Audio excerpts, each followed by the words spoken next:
here you can see there's a challenge where you can refuel and check the engines of these Spitfires. Over here is a map where you can see how far the planes can go and you can have fun with it. This is the map of where we're going. As you can see further away, it looks like a giant propeller, and the building we're in here looks like a model of a Spitfire. And we're going upstairs, and my dad liked drinking tea, so we're going upstairs and going to the cafe. And up from this view you can see it as a smiley face. Hello, now we're in a cafe and there's actually Spitfire toys here, and there's bombers. There's even jet toys. There's glider versions as well. So there's lots of versions of classic planes that fought in the war here. You can collect them if you come.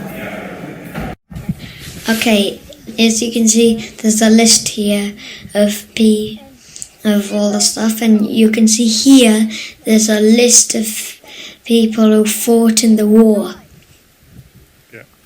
This is the planes they used.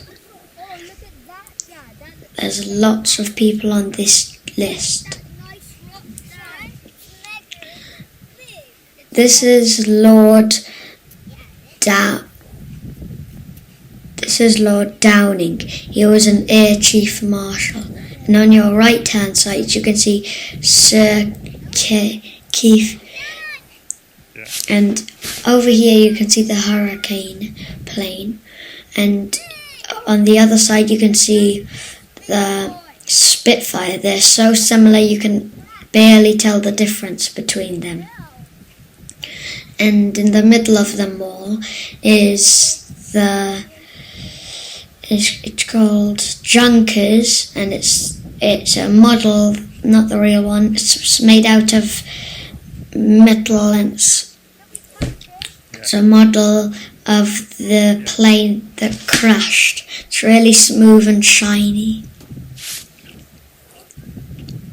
As you can see, the white bit that we saw on the map was like a propeller.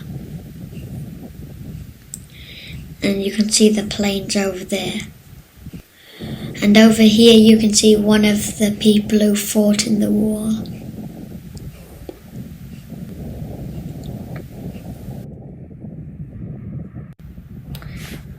And over here you can still see the nice view for the end of the video.